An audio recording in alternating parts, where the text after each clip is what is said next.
Hello, freaks, geeks, degenerates, basement dwellers, and scrufftards. Welcome to the War Zone. I'm Scruffy, and this is Scruffy Tales.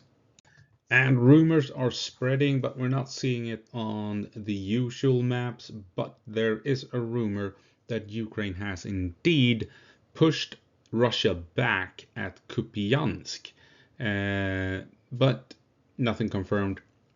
But we're going to compare it to some other maps because it is interesting and it's not unthinkable. So we're going to get into it, and then we're going to take a look at things happening down at Pokrovsk also, obviously. So let's get into it. And this is the rumor. It's been popping up on X, Twitter, Twix, but I haven't seen any of my usual mappers confirming it. So pinch of salt, and as you can see, the claim is that Russia, as we know, came down this way through Moscow and further south and almost reached the woods down here. And as you can see here, according to this, Russia has been pushed back up to Radkivka. And pinch of salt, but let's take a look why it might actually be true. And the Votniks are going to go apeshit loco because it might actually be the case that Russia has entered one of these prepared kill zones that we've been talking about down around Pokrovsk. Because if we take a look at the fortification map, we can clearly see that here we have Kupiansk, and outside of Kupiansk we have a fortified line here. Heavily fortified, even if you take a lot of yellow lines here indicating the fortifications, and that is along the main highway here and supply line, and then it goes up here and forks up north, something like this along these windbreaks here would be my guess. And where is it that Russia has advanced? They came in from the north, broke through defensive lines north of Kupiansk, and then came down here to the west, where there's a gap between Kupiansk, which is a fortified complex, it's a fortress, with every concrete building essentially being a bunker, right? So big fortification and fortified lines, trenches, and what have you over here. And Russia decided to go right into this gap right here. Isn't that interesting? Right in here. They came down right here in between Kupiansk and the heavily fortified defensive lines. And they are now, outflanked. They outflanked on three sides by Ukrainian fortifications. And funnily enough, this is also a valley, so they have Ukrainians up on the high ground on three sides, looking down on them as they're trying to snake their way through this valley. Fortified high ground to the east, south, and west. And Russia decided to walk straight into this gap. Isn't that interesting? So yeah, they walked straight into the gap. And is it so strange? If this is what they did, they ended up in this valley. They had a fortified city in Kupiansk to the east, this heavy fortification down here to their south, and then they had fortified positions to their west. This is high ground, this is high ground, this is high ground. They went into a valley and could get attacked from three sides by machine guns, drones, artillery, mortars, you name it, snipers. It's not unthinkable that Ukraine managed to push the Russians back. But it's not confirmed yet. Nothing is confirmed yet. I'm just saying it's not unthinkable. And ISW's 3D map. So here you have Kupiansk, and you can see that the Russians have made some gains surrounding it. It's a bit... the graphics aren't really working for some reason. There should be red here indicating a confirmed Russian presence. Anyway, Kupiansk, Moskva, Sobolivka, this is where the Russians have moved down to the west of Kupiansk. And so what happens when we zoom in a bit and tilt the map? You see the valley. This is the valley where the Russians pushed in, and they had Ukrainians off to the east, Ukrainians to the south, and to the west. And this here is, heavily fortified Ukrainian territory. And then over here, you have some more high ground where the Ukrainians are at, and then you have Kupiansk itself. And it's not, like I said, unthinkable that the Russians in this position here on the low ground, surrounded by heavily fortified Ukrainian positions, were eventually forced to fall back, and maybe the Ukrainians made a counter move from the high ground, pushing the Russians back. Not unthinkable. It's not confirmed by the usual mappers that I rely on. So, massive pinch of salt. I'm just saying it might not be out of the blue. There might actually be something to it. Now we're jumping down to Pokrovsk, where ISW has made some map changes. We can see that they suggest sorry, it's late at night, so my brain isn't working. They indicate that Russia has taken ground here on the outskirts of Pokrovsk. Other mappers are saying Ukraine is pushing back, so more than likely a very fluid situation where some sources claim Ukraine is pushing, other sources are claiming Russia is pushing, so back and forth. But what is interesting though is if we move up here to the salient here, they've made some weird updates to where Russia may be operating according to Russian claims. But interestingly enough, take a look at this. This latest update here is of Russia moving down from the valleys and the hills that we've been talking about into Shakova right here. The very thing I've been worried about.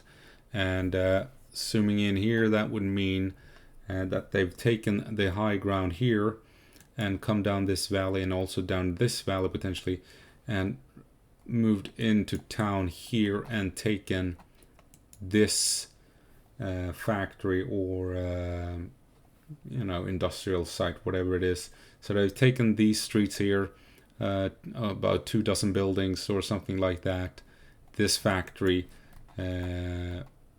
this abandoned building over here, and they're in the tree lines as well, according to Russian claims shown on the ISW map.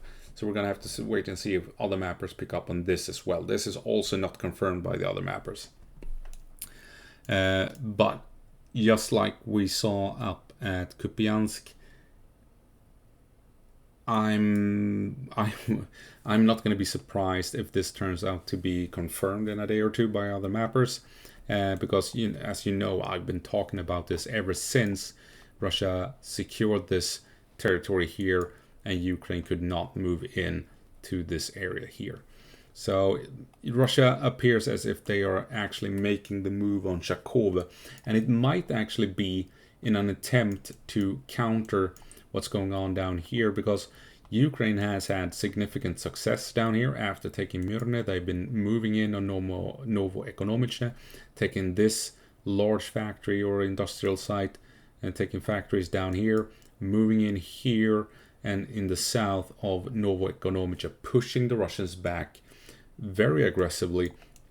And these former Russian positions, it's very unclear if they are under Russian control or if Ukraine has pushed the Russians out of the area entirely, because if that is the case, then Ukraine has made a substantial counter move here towards Novo Ekonomice based on or right after they took Myrne, that cut logistics into Novo Ekonomice. And as we know, Myrne is crucial. If Ukraine can push through Novo Ekonomice and build up forces in Myrne, they can move north to Kopcheve. And if they do that, they actually isolate the entire force located north of Pokrovsk and to the west of the river here that runs through here at Razine, Kazenye, Torets. So it could be, with the threat of Ukraine coming in here, and being in a position to threaten Kopcheve, the Russians might actually step things up here at Shakova, pushing into Shakova in order to take the 5 bridges in the area and trying to link up with their forces here and with their forces over here. Because if they do that, then they have essentially bypassed the issue of Myrne and Kopcheve. Then they can move in troops to Shakova, crossing the bridges, and then they can supply their forces to the west of the river and begin operations towards the Syrsky line, Dobropilya, or even down south towards Rudinsky and Pokrovsk. So it could be that the Russians are realizing that the Ukrainians have momentum down here. It's going to be difficult to stop them.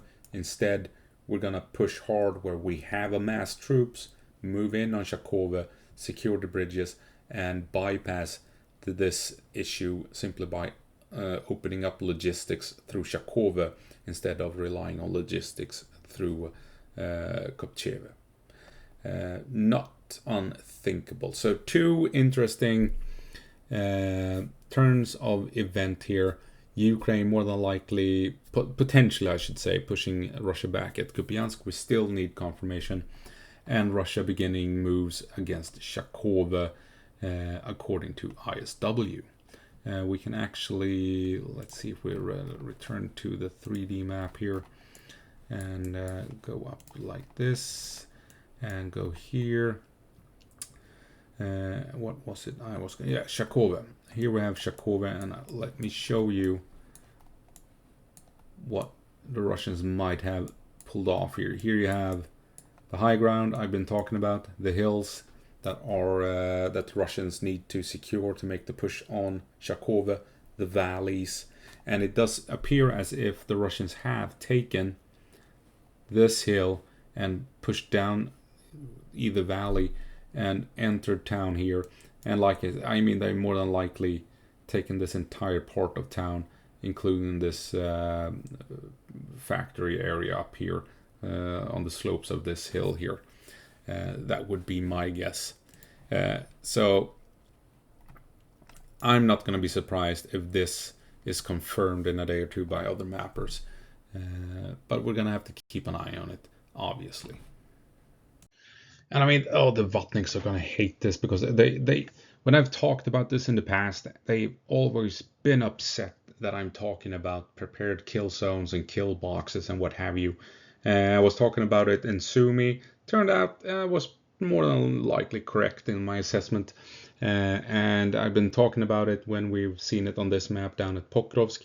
And I've been talking about how this will probably guide Russia along the path of least resistance. And clearly it has. It has worked. Russia has moved through these gaps along the path of least resistance, and we are seeing it up at Kupiansk as well. Kupiansk here, we've seen Russia moving in here in a gap, punching through, moving around to the west of Kupiansk into a open box or open gap in a more than likely a kill box where everything has been pre-sighted, surrounded by heavy Ukrainian fortifications. And take a look at Pokrovsk. This is Pokrovsk, Mirnorad. Rudinsky is right here. The Russians moved across at Rudinsky into this gap here, filled it up, took a few towns, and then, I mean, they tried to move west, but you can see the amount of Ukrainian defenses. So when they were in here, I mean, they only had 2 places to go, north or south, and the Ukrainians reported that they were beginning to see Russian activity up here on the 4th of August, and the big push north, the breakthrough attempt began on the 10th. So I mean, if they began running into troops up here on the 4th, it was a pretty big chance that the Russian push would come northward, right? They were in this gap, and then they would try and reach this gap. Because, like we've been saying for 6 or 8 months, Shakova is the objective. So, is it so strange that the Ukrainians moved in troops and have had them ready for the potential Russian advance into the north? seeing as the Russians would follow the path of least resistance. And it's more than likely the same here. And the Ukrainians realized that there's a high chance that the Russians will come down here to reach the supply lines.